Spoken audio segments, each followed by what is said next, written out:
So as you mentioned, my talk today is about from burnout to bliss. This is a personal talk for me, and this is a business conference, but we're going to go into the personal side as well, and so I hope you enjoy it. So who am I? As you mentioned, since 1999, I've been in the VC-backed startup world in a bunch of different roles. I was CFO for a number of companies for 14 years, including Shopify and FreshBooks. I was one of the original general partners in Real Ventures, which for a decade was Canada's largest seed stage venture fund. I founded and ran a boutique investment bank called SurePath Capital, which for 5 years was the leading boutique in SMB SaaS. And I've now finished my 4th year as a coach to some of the most ambitious CEOs in the world. What I just described to you is like my professional bio. It's what you would hear on LinkedIn. And when we meet each other, that's kind of all that we tell each other. But of course, you know, we're so much more. I'm not just my bio. I'm a dad, I'm a husband, I'm a brother, you know, I have my passions, etc. And it's really important that we make time for all of those other aspects of ourselves as well. But I'll admit, there's not a lot of you here, but anyway, I bet you some of you probably struggle with that balance. So let's start with a little story. I want to tell you the story about a busy executive. He was always on. He would wake up, he would get on his phone. Between meetings, he was on his phone. In a meeting, if he got bored, he'd pull up his laptop, he'd start pounding emails. If he was on the toilet, he was on his phone. Because let's face it, that's kind of boring time, so, you know, why not? He would get back on his computer after dinner at night and just pound on emails and return Slack messages. He worked weekends often, traveled, I don't know, 2-3 weeks out of a month. It turns out that, you know, boardrooms look the same in every different city. Who knew? Often when he was home, he might have been physically home, but he wasn't present. He was reliving the day that just happened or anticipating tomorrow, and was just like lost in his mind. And his wife would recognize that and often tell him, like, just go and take care of what you need to take care of so that you can come back and be here with us. And every year his airline status went up and just no balance. And you know, so high stress, he started drinking a lot, and that stress started to impact his personal life. He kept it together personally, but in his personal world, sometimes that stress would bubble over. And he achieved a tremendous amount of business success, but at a large personal cost, including the end of an 18-year relationship and a 16-year marriage. You might have guessed that that leader I'm talking about was me, but it could have been anyone.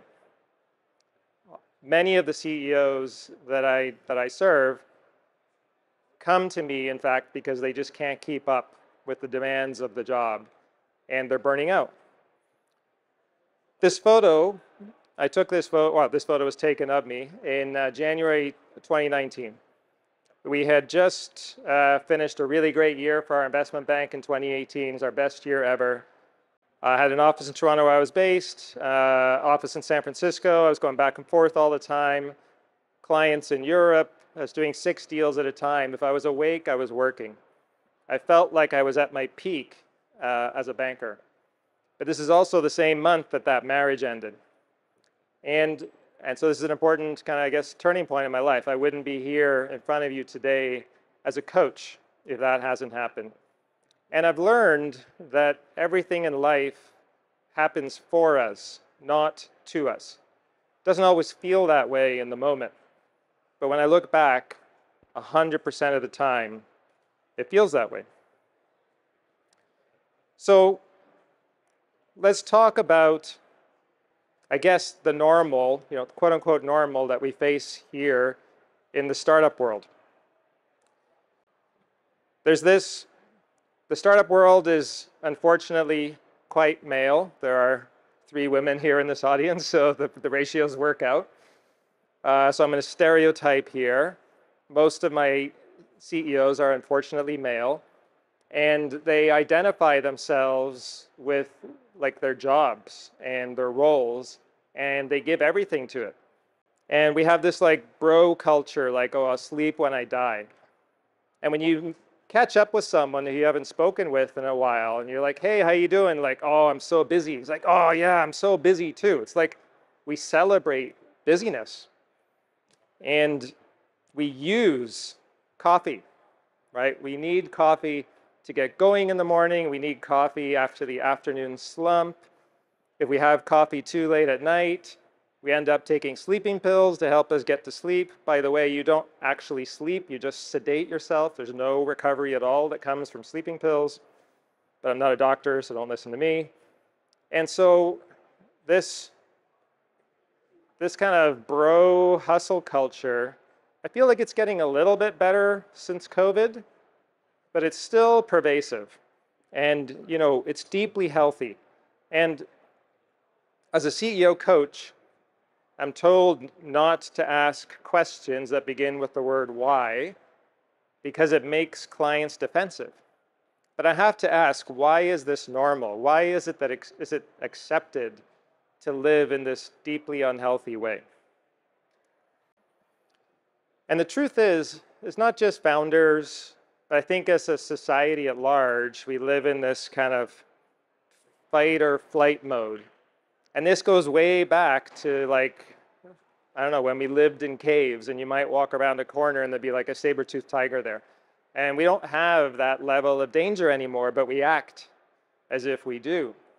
And we treat sometimes the smallest situations as if they are life or death, and our heart starts pounding and our blood pressure goes up, and then we take blood pressure medication to go along with the sleeping pills and the coffee. Anyway, it goes on and on and on. And it's just deeply unhealthy. And so I feel that over time, this leads to chronic stress. I don't know what the stats are here in the US in terms of how many people have chronic symptoms. Acute symptoms are things that kind of just show up for a minute in time. Acute stress can be great. It helps you kind of perform in the moment. But chronic stress, meaning that it just like never ends, is actually, it's fatal. And beyond the long-term health implications, for my CEOs, if you think about the job of a CEO, it's ultimately to make decisions, which means that you need to think clearly. And it's really hard to think clearly when you're just stressed out and constantly in fight or flight. And you just get into this vicious cycle. So let's put kind of our everyday kind of actions into perspective, right? Over the course of our life, we have these different roles. We are a son or a daughter. We have these different phases. We were a child and we were a teenager. We had a period where we were a student. We began our career. A period where we intend to be married, and very often a shorter period where we're actually married. I realized the second actual marriage I put on there is really short, and that makes sound like sour grapes. That wasn't intended. I'm happily married again and hope it lasts a long time. Anyway, and then we have these phases where we're a parent and retire. And the point is like, when we're in these phases, it can feel all encompassing. I don't know if you remember high school, but like your friendships in high school felt like everything. They were like your reason for getting up in the morning. And I found that especially with my kids. I have 2 teenage kids, so they were in high school during the era of smartphones where they weren't just connected with their friends during school, but like continuously connected. But I'll bet if you look back, you're probably only friends with like a small number of those high school friends, or none at all. It was just like a finite thing. Or maybe that period where you were studying, it felt like it would never end, but it's now in the rearview mirror. For startups, when we're in a startup, it can feel like it is everything. Back when I was CFO at FreshBooks, I used to have what I call freshmares, which are FreshBooks nightmares. And they happened so often where I would just be solving business issues in the middle of the night that I would just keep a notepad in my bed, because I would, if I didn't write down, I would come up with a solution to some problem. And if I didn't solve it, or if I didn't write it down, I wouldn't be able to get back to sleep. And yeah, so this is obviously deeply unhealthy, but something that probably we all do all the time. And the point of kind of putting up that startup phase on a graph of a lifetime is like a typical startup lasts 7 to 10 years. And when you're in that period, it's everything. But when you zoom out over the course of your life, you realize, oh, it's just a chapter in my life. And so I actually find it's helpful to think about that perspective and remember when things are going bad in the startup, which is inevitable, that nothing's actually happening to you personally, and this is still just a phase in your broader life. I also like to remind myself that there are 8 billion people on the planet. And I like to remind myself often that I don't actually matter in the grand scheme of things. When things aren't going my way, there's just no point complaining, because who the fuck cares? I'm just one of 8 billion people. Get on with it. All right, so where are we so far in this talk? We're depressed, we're miserable, we're chronically stressed, we use coffee, deeply unhealthy, we have no boundaries, we're addicted to our devices. Oh no, yeah, there are too many of us. Awesome. So this is like a motivational talk. How do we move forward from here? There's probably lots of tactics and tips and books and stuff I could talk about here in terms of how to move forward, but I'd like to keep this discussion at the level of our perception and kind of the level of our intentions, right? We only experience the world through our subjective lens. If you think this talk is boring, you're like, why the fuck didn't I go home? You're right. If you think you're going to walk away from this talk with one actionable insight that's going to change your life, you're right. It's the exact same talk happening at the exact same time. He's the one who thinks it's like super boring, and he's like, sorry. I had to. Yeah, so we only experience the world, right, through our subjective lens. And so that lens that we bring to every moment in our life will shape literally every moment of our life. So the way forward is to live with and lead as leaders, right, with intention, right? Intention is it's your North Star. It's your guide to help keep you going. What is intention? It's purpose and clarity. It is what you want to achieve in every moment. When you walk into a meeting, your intention for the day, for the month, the quarter, the year. And it's your priorities and kind of what matter. And what are the things that you want to make happen in your life so you can be like peak you. So I'll give you myself as an example. So we already know I'm a CEO coach, right? But I'm more of those things. I'm a husband and like a father, a brother, a son, a friend. I make time for my passions now that I don't work every single moment of the day. I started a record label during COVID, and it's now top 20 in the world. I'm even more passionate about my spiritual and yoga practice and recently finished advanced teacher training. And so the point is like, this is what I need in my life in order to have peak fulfillment and peak purpose. And the intention that I bring is simply to show up, to be fully present in whatever role I'm in at the time. If I'm with my wife, to be fully present with her, not in the same room, on my device, flipping through Instagram or pounding emails. I used to do that, and I don't judge it, but I recognize that it's not honoring her, and it's not honoring my role as husband. Same thing for each of those roles, right? When I am in that role, when I'm with my kids, only with my kids. When I'm working, only working, right? These things, these worlds kind of blend together now, right? Especially now that we often work from home, right? So the personal and the business just blend together. Like, it's kind of weird. We finish, I don't know, I'm actually still guilty of this. Like, I finish a work day and then I go listen to business podcasts to relax. It's kind of like super weird. And so everything's just interspersed. And so it actually takes proactive intention to create those boundaries. Now, I know what you're thinking. I'm like the old guy with the white beard. I'm not grinding, trying to achieve, right? I'm kind of at the tail end of my career, not at the beginning. I'm not hustling anymore.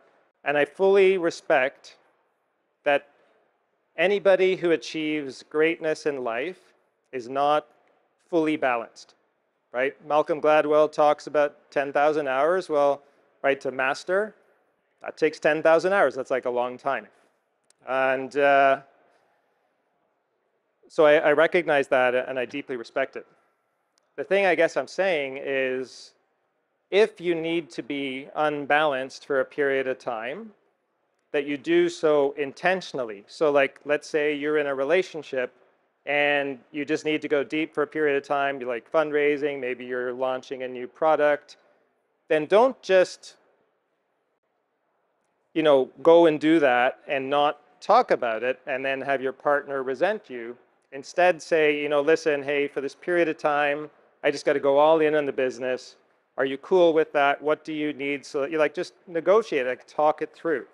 Have that level of intention with, that's just one example with your romantic partner, but in all of the other areas of your life, so that you're not accumulating these kinds of resentment or unmet expectations that just add more stress and more pressure to your life.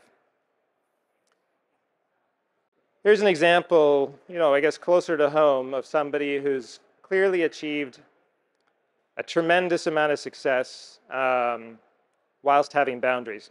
And by the way, I should have explained that previous image. Can I go back? I don't know if I can. Yeah. Why did I put these guys up?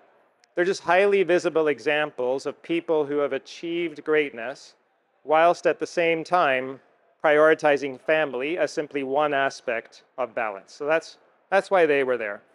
But Toby's kind of done the same thing. So for the longest time, this has been his Twitter bio.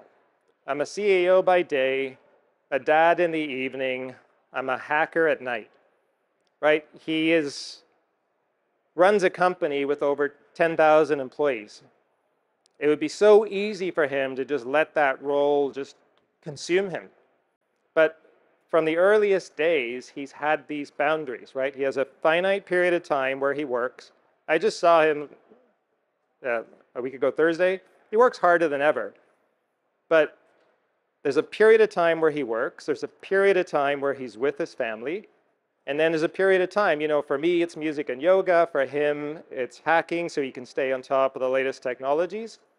And playing games, like computer games. He's on the record as talking about how gaming has made him a better leader. So these are the things, that work for him. What he's done is he's created boundaries, right? He's put each of those roles into a box. They've got a clear space. It's sacred, it's untouchable.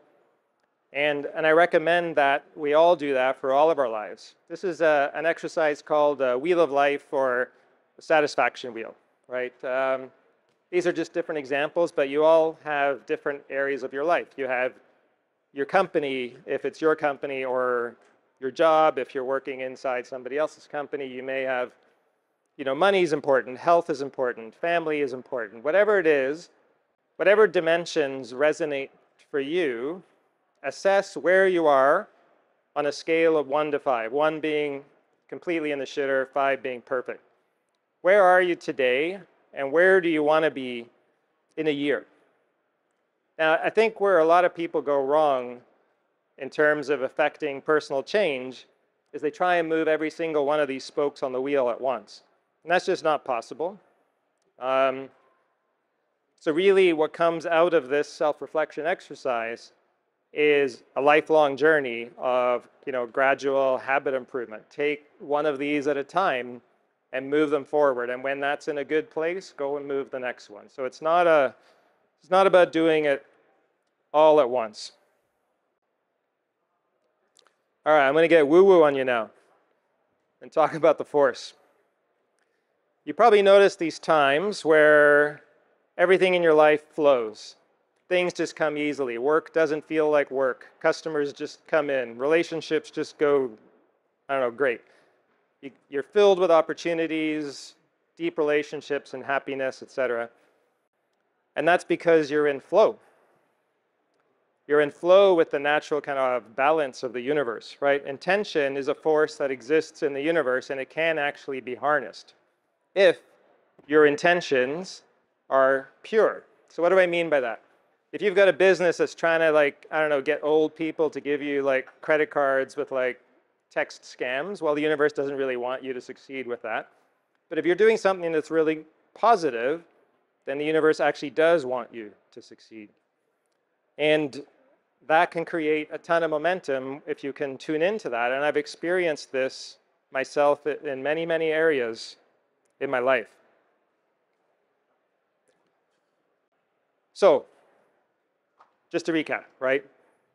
That startup that feels like everything right now is just a chapter in your life. There's a much, much bigger context and narrative to your life that's important to kind of keep in mind at all times. In January 2021, I attended a retreat on the theme of self-mastery with my guru and yoga teacher. As part of that, she had us write our eulogy. So I had to write about my life as if it was in the past, and write about how people would describe me. What impact did I have? What values did I live by? How did I touch their lives? What did I stand for? I don't really believe in legacy because there's 8 billion people. I don't actually matter. But, how did people remember me until they forget me? And, there's nothing like clarifying, like looking in your life through the rearview mirror from the point of view of your death to clarify how you should live and the choices you should make today. So it's a really powerful exercise. I highly recommend it. Don't just I got 15 minutes, I'm going to go bang out my eulogy. Take some time and really think it through. Take a Sunday afternoon, whatever. Really, really powerful exercise. When we think about how we run our companies, our departments, our functions, our jobs, we're full of intention, right? We have vision statements, we have mission statements, we got OKRs, EOS, insert acronym here. We do all the things. What if we brought that level of intention and organization and documentation to how we run our lives? This here is an extract from my personal Notion page. As you can see, I've got annual goals, I got monthly goals. I have statements of intentions that I revisit regularly. I've described in writing my ideal life, right down to what an ideal day looks like. I do postmortems monthly and quarterly. And so I run my life the same way I used to run businesses. And as a result of that, I happen to my life. Life doesn't happen to me. I'm not just being caught along and then feeling unsatisfied. And everything you do in your business, you can take those tools, those tactics, those programs, and apply it to your life, which ultimately matters far more. In companies, we have big moments that happen at key times, a key project or theme, launch of a new product, securing the next funding round, or ultimately selling your company. And in those times, we need to create kind of special focus and special intention. I had one of those moments in my personal life when I got remarried last year. And I took the time to write out and share with my partner, what are my intentions entering into this marriage? How do I intend to show up every day? And I shared it with her the day before. And I revisit it regularly, especially when I screw up, because I'm human, I'm going to screw up. And that's just one more example of kind of living with intention in every moment, especially those big moments. So, as I mentioned before, we only experience the world through our subjective lens. And our attitude makes our reality. And I've found gratitude to be deeply powerful and contagious. I've had a daily gratitude practice since that photo, January 2019, and it's been completely life-changing. Every day when I wake up, I just note the top 3, I write down the top 3 or 4 things that I'm grateful for. And even in the hardest days, there's something to be grateful for. Even if it's nothing more than, well, I got through today, tomorrow's going to be better. I strongly encourage you to note those things that you're grateful for. I've actually kept a journal for most of my adult life, and it's been a really great exercise in self-awareness to note the things that I'm grateful for. So I'm getting the yellow light here, so I'm going to move fast. A big reason why people burn out is because they're overwhelmed. And as I mentioned before, a big part of that overwhelm comes from reliving the past or worrying about the future. And this isn't a talk on mindfulness. I do think everyone could benefit from meditation and conscious breathing. It's really just an invitation to be more present, right? 5% of people can actually do 2 tasks with their brain at the same time. The rest of us can only do 1. And so when we think we're multitasking, all we're doing is just rapidly single tasking and just taxing our brain and making our brain hurt. Let's take a minute and talk about intentional work, since we spend most of our days working. So what does it mean to be intentional at work? First of all, don't let work be your inbox or your Slack messages, because for one thing, that never ends. And for a second thing, your inbox represents somebody else's to-dos. Don't ignore your inbox, but like each day show up, like what are the 1 or 2 or 3 things that represent success for today? If you've identified those in advance, it actually kind of gives you permission to stop at the end of the day and put it down and not feel guilty that you're not working. Meetings sort of universally suck. I would encourage you, if you get invited to a meeting that has no agenda, just don't go. And be clear on your intentions. Why am I showing up to this meeting? And then honor that. I was super guilty of checking email and Slack in meetings if I got bored, and I just don't do it now. I come in, focus on my intention, and then I get out. I'm getting the red button now, so I'm going to just leave you with a thing here. As a CEO coach, I spend my day asking people questions, and the right question can be life-changing. So I want to leave you all with a series of questions. If you go to this URL, bit.ly/SaaStock questions, I've left you with a series of open-ended questions that you can reflect on whatever frequency makes sense. Do it quarterly, do it annually. The real magic will come when you act on the insights that come from that. Self-awareness is a superpower, and these questions will help you get it. May you be happy, may you be healthy, may you be at peace. Thank you.